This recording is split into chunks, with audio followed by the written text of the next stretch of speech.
No, there's a lot of. I mean,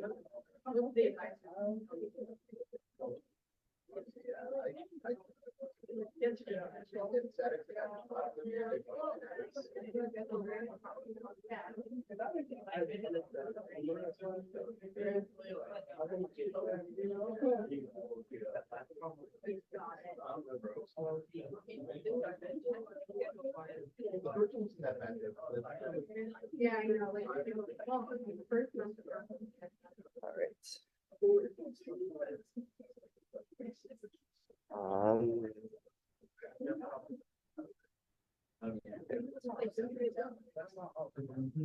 That's not our stuff.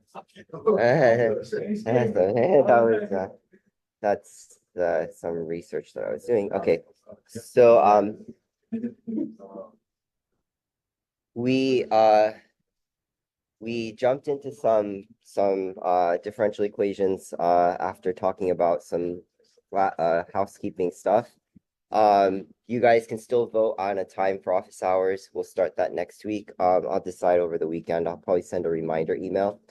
And so we introduced what a differential equation is. It basically is an equation that has derivatives showing up within it. And we're going to go on and solve like differential equations that are, first, second, third, fourth, high order equations. But we're going to first start with first order equations. And we looked at this general form where you have a derivative, first derivative is equal to some function of both x's and t's. But we kept it simple. I mean, we did this one, but this one you didn't solve. I just said, this is a solution. You just want to check that it actually satisfies the differential equation. What we want to do in this class is to find out, like given the blue box, what the solution is. But to do that, first we looked at the case where the function on the right-hand side is just a function of t, which is just taking the antiderivative.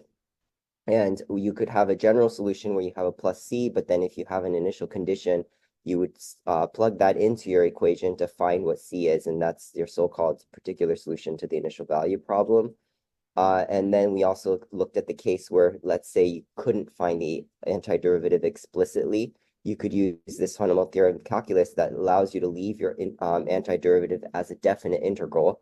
And if you have also an initial condition like this, you can plug that initial condition in, and it turns out that if you choose a, which is the lower bound to this integral, to equal actually t naught, which is the initial t, then it can simplify the calculation for what c is, and c ends up being your x naught, which is your initial x condition. So this is like the formula that you would memorize if you wanted to memorize this. And then I just said that the next time we'll cover the case where the left-hand side or the right-hand side is not just a function of t, but it's actually a general function of both x's and t's. So I'll point out that here on the right-hand side, you have now an f of x and t. And in particular, in this case, it's just tx squared. And so it has both t's and x's.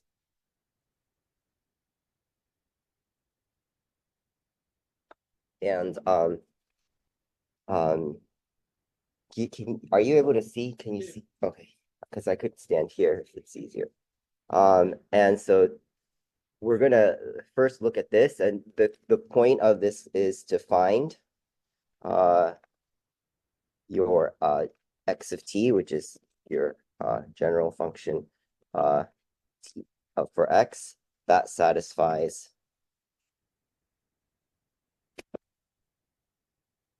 this differential equation. So that's the goal. And for this one, there's some manipulation that you can do, an easy manipulation you can do to this that allows you to get. So what did we used to do? We used to just take the antiderivative, but you can't take the antiderivative because you don't know what x is. So x, you got to remember, x is a function of t. So when you take the antiderivative of this right-hand side with respect to t, you don't know what x could be, like t squared. X could be 7 cosine of t. I mean, it could be, you don't know what x is. So when you take the antiderivative, you can't treat x as a constant, right? Um, you can't just say, oh, x is just going to be like a constant. I'm just going to say it's a constant times the antiderivative of t, because x is itself in general some function of t. It's this yet to be determined function of t. You don't know what it is. So you can't really take the antiderivative of the right-hand side without knowing what function of t x is. And if you did know it, then you can just put that into this x squared and then take the antiderivative. So it could be like x is equal to t or x is equal to square root of t or something like that. But if you knew that, then you can plug it in and then take the antiderivative, but then you wouldn't even have a problem to solve because you already know the answer. So that's the issue, is that unlike these earlier problems where you had like sine of 3t, that's just a function of t. So you could just take the antiderivative with respect to t and then get the antiderivative. But for this one, you don't know what x is, and x is some yet to be determined unknown function of t. So how would you take the antiderivative when you can't assume it's a constant, it's some kind of function of t itself? So we're going to do some manipulation on this. I'm going to divide both sides by x squared and then multiply by dt. So, well, maybe I'll just do it one at a time. So I'll just say you can, well, I'll do it at once. So you can take this, divide by x squared, and then at the same time, I'm going to multiply by dt. So you have this once you do that. And why did we do this? This process is called separating the variables. So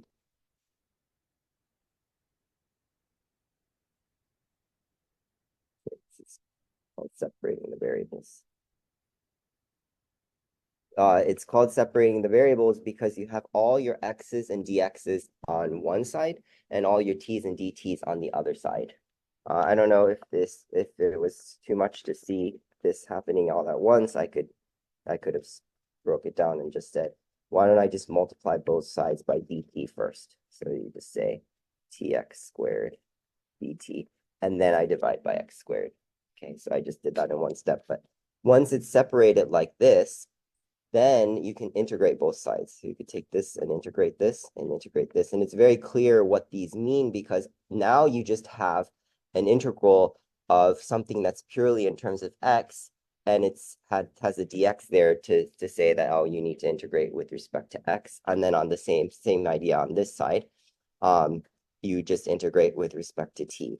So the left-hand side is just integrating 1 over x squared, which turns out to be negative 1 over x, plus some integration constant. I'm going to label that as C1 because there's going to be another integration constant on the right-hand side, and I'm going to label that as C2. So the integral of the t is just going to be t squared over 2 plus some integration constant C2.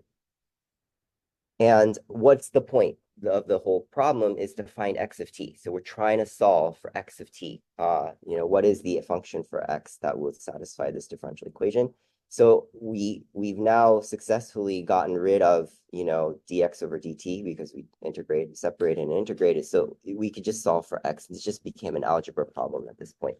So I'm going to shove the C1 to the other side because you just want to keep all your x terms on the left. It's going to be t squared minus divided by 2 plus C2 minus C1.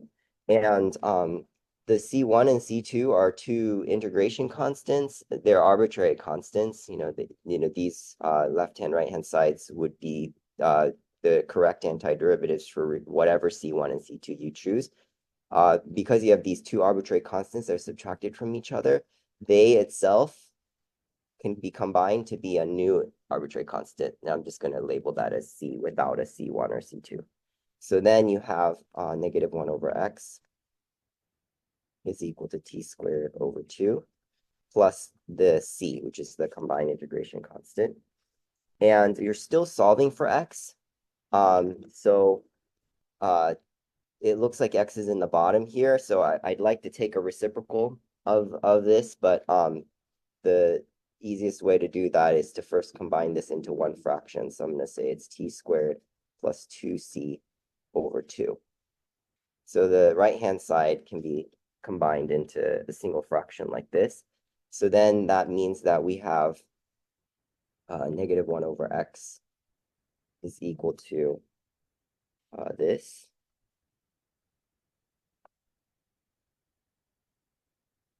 And you could just take the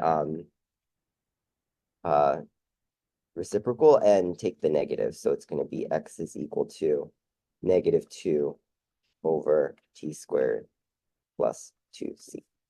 And some people find it nice to take the 2c and rename it as another new integration constant c.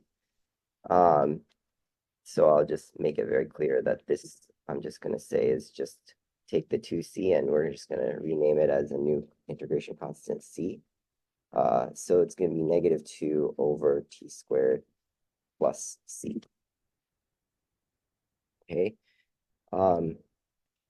And so that would be the general solution that will satisfy this differential equation up here. You could, plug it in and see that if you take the derivative of this with respect to t, you get t times x squared, where x squared is this thing right here.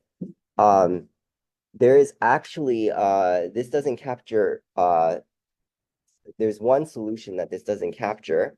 That actually turns out to be also a solution to this differential equation. So in the process of solving this differential equation, we ended up making an assumption. And it's clear from this step right here, when we did the separation, we, for instance, going from here to here, we ended up dividing both sides by x squared, right? So in doing that, we assumed that x can't equal 0, right? We would have not, been allowed to do that division if we didn't make that assumption that x is not equal to 0. But let's check whether x is equal to 0 is a solution. So that means, can I plug in x is equal to 0 into this differential equation and get a true statement? So if I plugged it into the left-hand side, it's just going to be dx over dt. I'll just say check x is equal to 0 is solution. Well, obviously the derivative of 0 is 0. And then you also have t squared, t times x squared. Well, if x is equal to 0, that'll be t times 0, which is equal to 0. So you do get a true statement, 0 equals 0. So I'm just going to move this a little bit here and say that we also want to say that in addition to this expression, the x is equal to 0 is also a solution to this differential equation, which is confirmed through this analysis we just did here.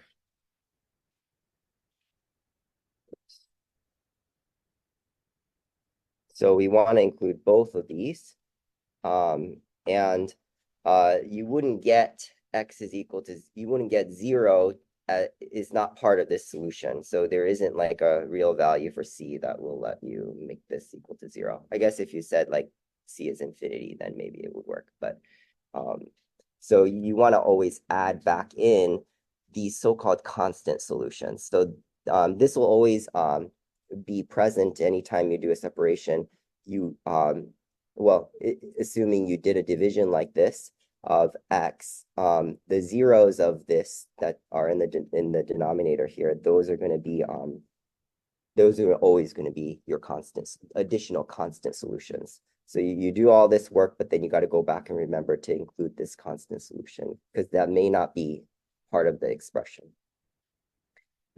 So that's my little, this is right here. So we assume, okay, so I'll point that out again right here. But what kind of equation we just solved here, we separated the variables. So not surprisingly, these differential equations are called separable differential equations. They're basically equations that you can do the separation. You can actually shove all your dx's and x's on one side and all your t's and dt's on the other side, and then just to integrate both sides. Not all equations will be like this.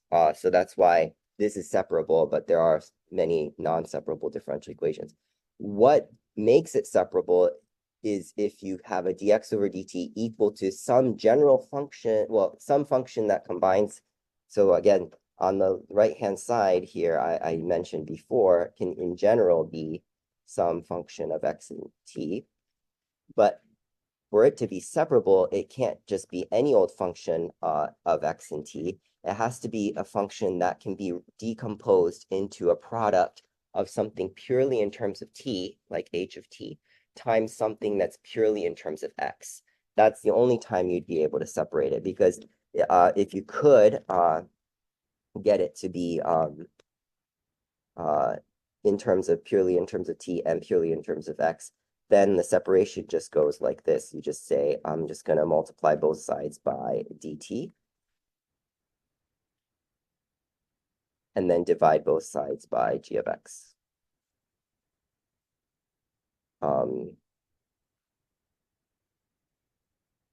And then you can integrate both sides. And that's only possible if you have a right-hand side that is written as a product of something purely in terms of t and purely in terms of g. And so if we go back, what was our h of t and what was our g of x in this particular problem? Our h of t was equal to t, and our g of x was equal to x squared. And we were able to divide both sides by the g of x, and then that ended up being separable. And so that's the general form of a separable equation, is something you can have the right-hand side be written purely in terms of something, the product of something purely in terms of t and purely in terms of x. So like, for example, what are some separable right-hand sides?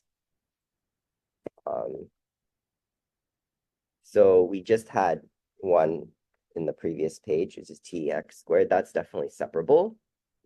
Does anybody have other examples of something that's separable?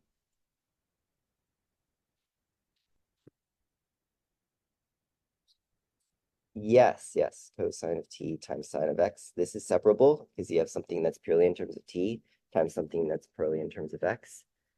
Any others? T over x squared is separable because you can write it as t times 1 over x squared, where that t is purely in terms of t, and of course 1 over x squared is purely in terms of any other, yeah. I was just gonna ask how much the slide how are you able are you just able to turn to C into C just can, or These are two arbitrary constants. Oh yeah, 2 times c is 2 times c is another, c is an arbitrary constant, so 2 times c is also another arbitrary constant. Yeah. So what about e to the x plus t? Is that separable? How many people think it's separable? It's separable, right? Because you could write it as e to the x times e to the t, which are a product of two things that are purely. Okay, what are things that are not separable?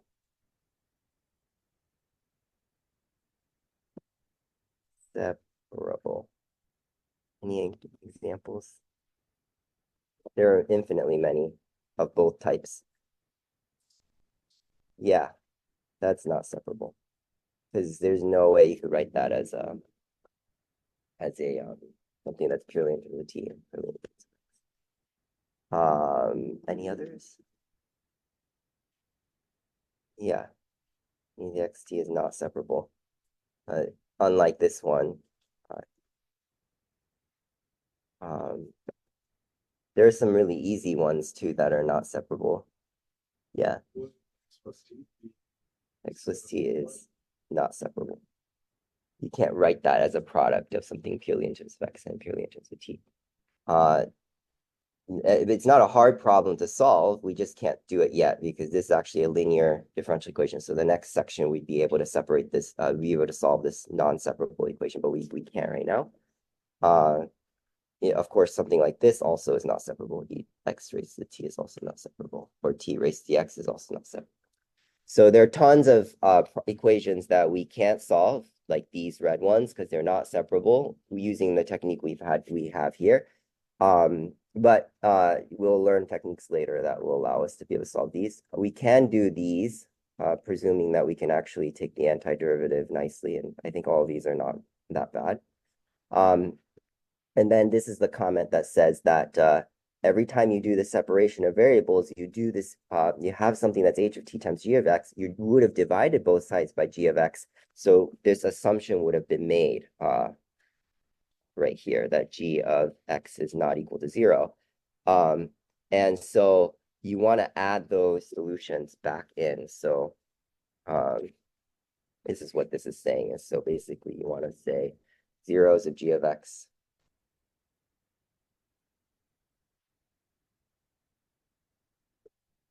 are additional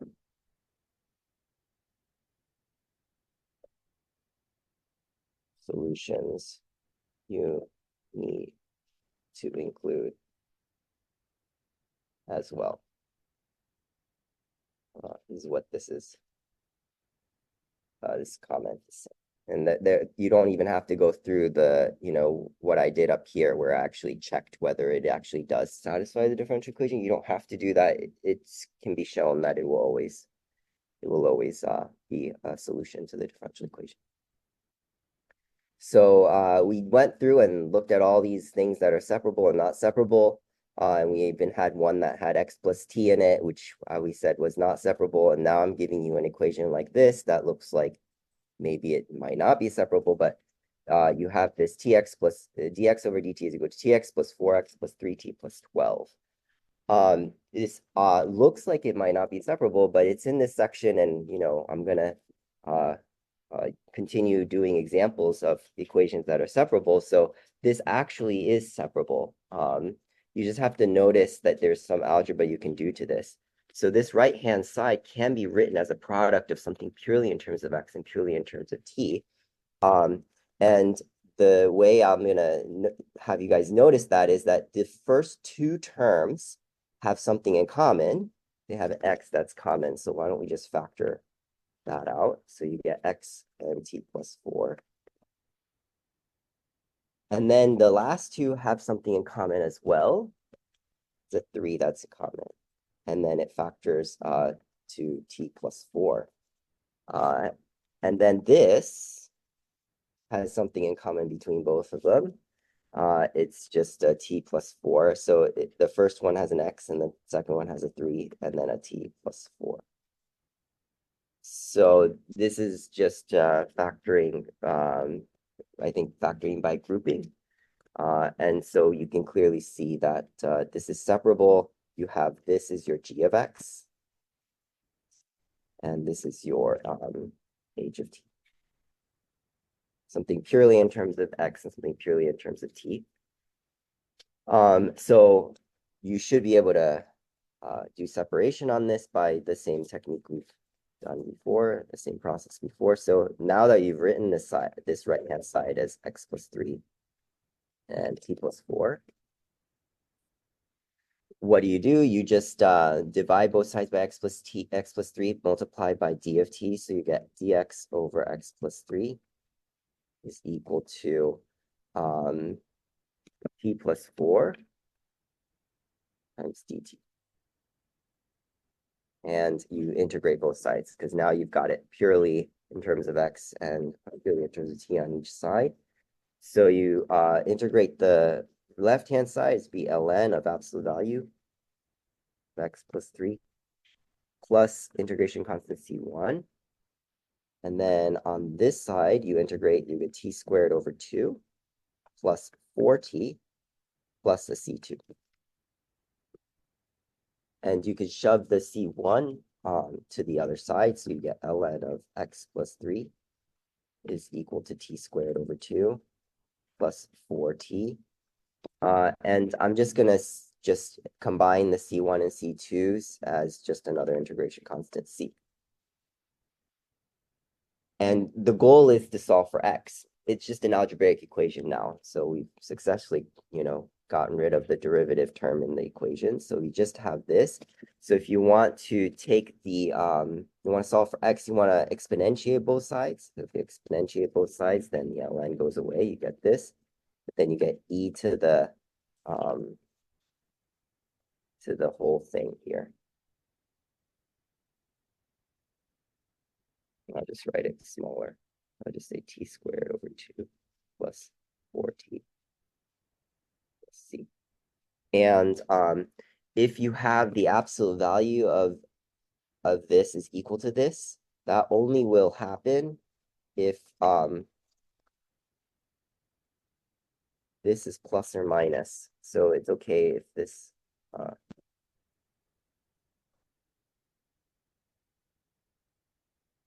t squared over 2 plus 4t plus c.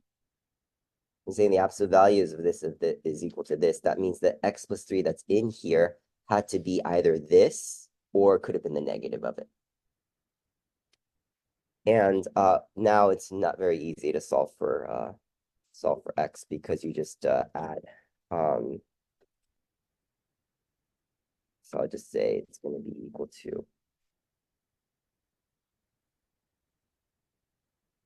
this giant thing.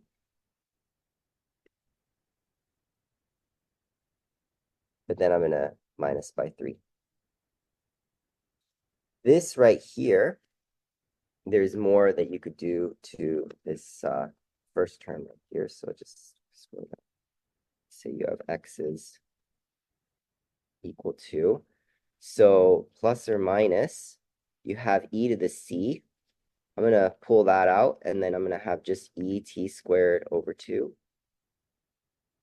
plus 4t. We all agree, and then minus 3 at the end. We all agree that we could do this just because we mentioned before that e to the a plus b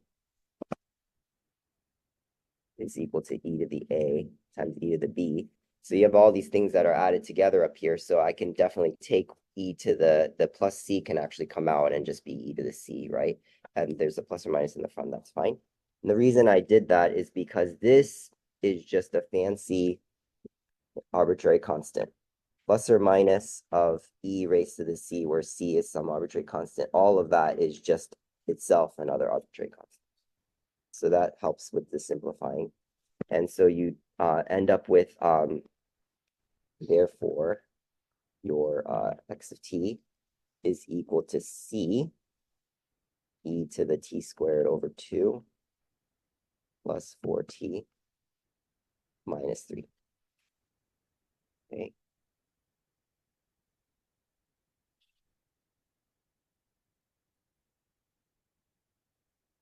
Are we done? Yeah, so you got to check for the zeros of the g of x. Here, the zeros. So it's coming from the fact that we assumed that the denominator here is not equal to 0. So you're going to say the zeros of this are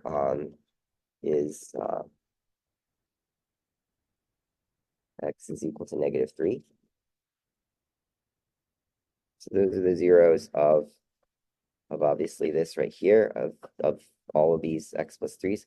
So you're just going to say and x is equal to -3.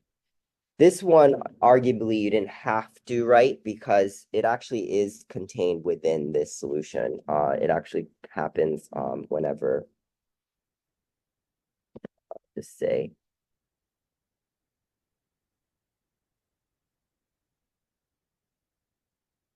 when c is equal to 0. Unlike with the previous problem, there wasn't like a real number for c that would end up working, giving that extra solution. But sometimes it, even though we did in the process assume that x is not equal to -3 or this denominator is not equal to 0, it still shows up as part of the solution down here. And so, I mean, in this case, if you didn't write this, it'd still be okay because this is the general solution.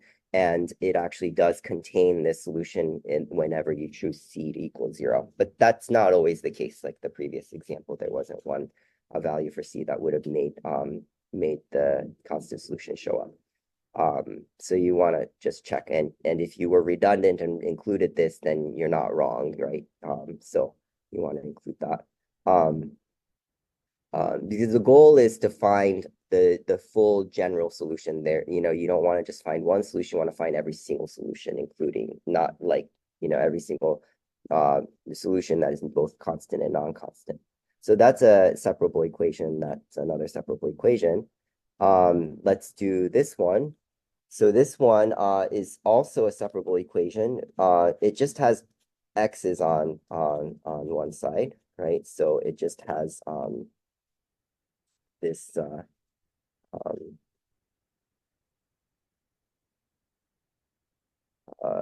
is our g of x.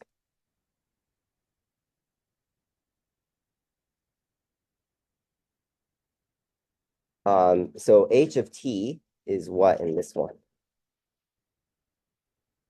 It's just 1. You could just imagine this whole thing is being multiplied by 1. So this is still separable, even though it just has x's on this side. So this is the first time we've had a differential equation where it's only x's on the right-hand side. And it's still separable because you can, think of this as g of x times h of t, where g of x is this thing and h of t is equal to just 1. Okay, that's separable. So we're just going to do the same idea where we're going to just divide both sides. In this case, it's just divide both sides by x squared minus 2x is equal to multiply. Once you divide this, then you only have 1 on this side. So it'd just be dt, right, on this side. Right? And so we can just integrate both sides. So the integral of the right-hand side is super easy. That's just integrating dt, just integrating 1. So it'd be t plus some integration constant. The hard one is integrating the left-hand side. Do you remember what you need to do for the left-hand side? Or do you know the integral off the top of your head?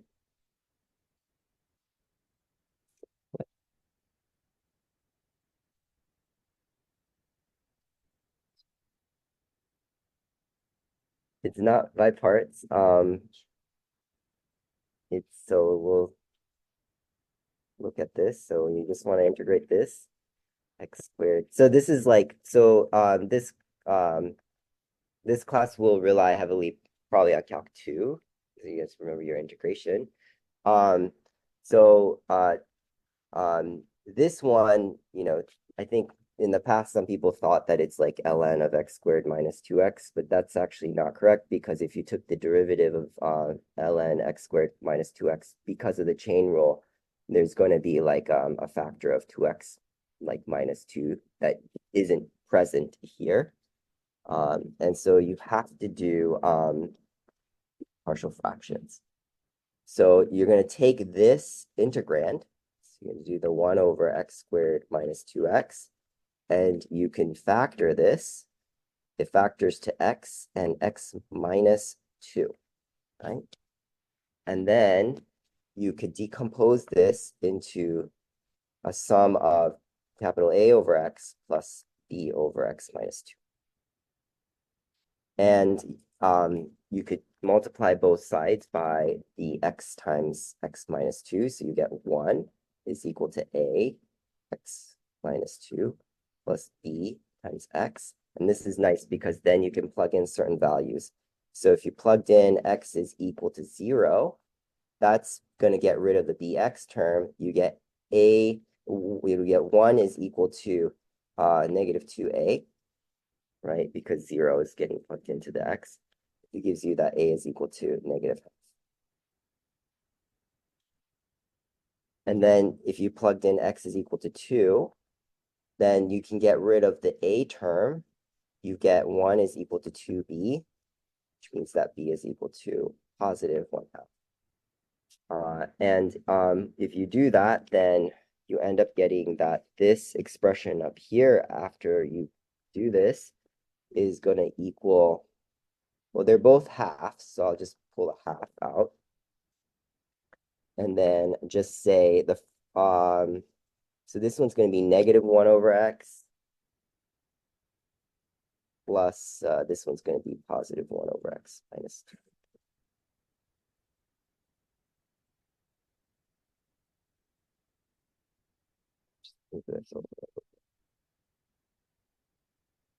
Okay, I just factored out the half. And so this integral right here, once you've successfully done this partial fraction decomposition, ends up being equal to, so it's going to be like I'll just do this. This is half. I could just write it like this. I'll just say x minus 2 minus a half 1 over x. Switching the order there. And this could be dx. But you can pull the half out. And these are two terms that are subtracted from each other. So you know from linearity of integrals that this could be written as just the integral dx over x minus 2 minus the integral of dx over x. Okay. So so this is all just partial fractions. So I'll just put an orange box around this. So this is just partial fractions.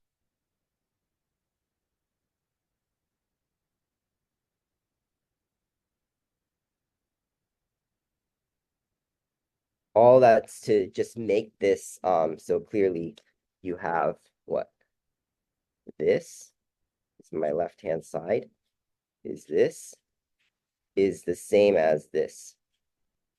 Right? Actually, let's even do more than that. Let's just move this all down. I'm just gonna do all of it right now. So let's just shove this down a little bit. Let's just go ahead and just solve this integral. So you have half a square bracket. What's the integral of dx over x minus 2?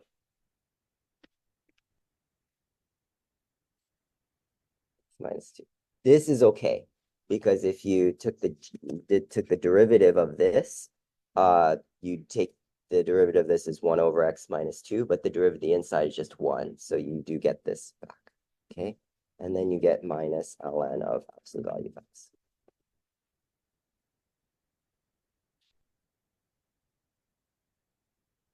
And let's even simplify this into one ln term. Okay, so technically there's a plus c1 because you took the integral. I mean, there's an integration constant from this and integration constant from this. I'm just going to combine it as c1. And then this right here, using log properties, you have ln of something minus ln of something. That can be combined into a single ln of the first thing divided by the second. And then there's a c1 integration constant. So I just went ahead and evaluated the left-hand side integral all at once. So this right here is your partial fractions. Right? And the point is that this blue box is this blue box is this blue box right here, right? So we can just write that on this side is to be 1/2 ln of absolute value of x minus 2 over the absolute value of x plus c1. Of course, the right-hand side is just t plus c2, the integral of 1. And we're now done with the part of the anti-calculus part, and now just do algebra. So we're just going to move the c1 to the other side, so you'll just get half of ln of t plus, of course, if I move the c1, I'm just going to rewrite it as a new constant c. And then I'm going to multiply both sides by 2. So you get ln of the absolute value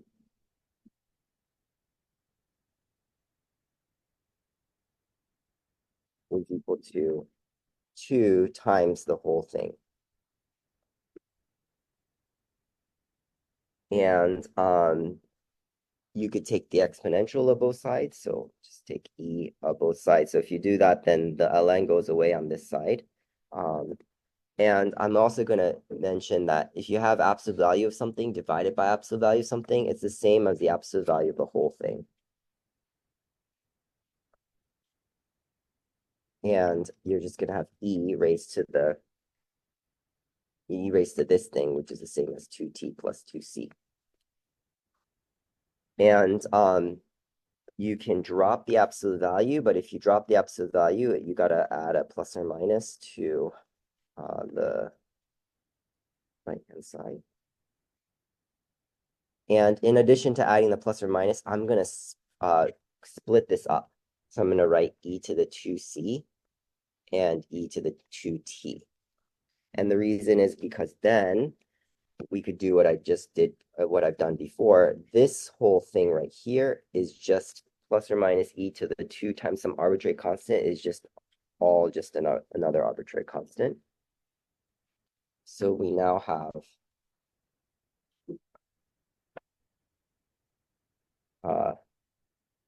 x minus 2 over x is equal to some constant times e to the 2t. And so we're still solving for x. The left-hand side is like a fraction with x on the top and the bottom, so that's kind of annoying. It's a single fraction, but it's a fraction that I can split into 2 fractions. And that turns out to be nice because if I split this, you end up getting just x over x, which is just 1, minus 2x. That's nice. Is equal to c e to the 2t. And then you're going to have a negative 2x, 2 over x is equal to, so you're going to take the c e to the 2t, and then you're going to have a minus 1.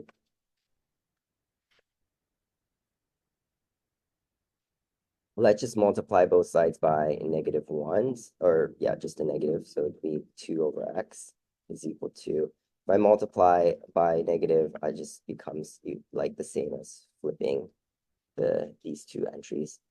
And then we're pretty much done, because then you can just say, therefore, x of t is equal to, you just take the reciprocals. So you just take the reciprocal, and then you multiply by 2. So I guess we're not completely done yet, so I'll just say x over 2 is equal to 1 over 1 minus c e to the 2t. And therefore, x of t is equal to 2 over 1 minus c e to the 2t. Okay.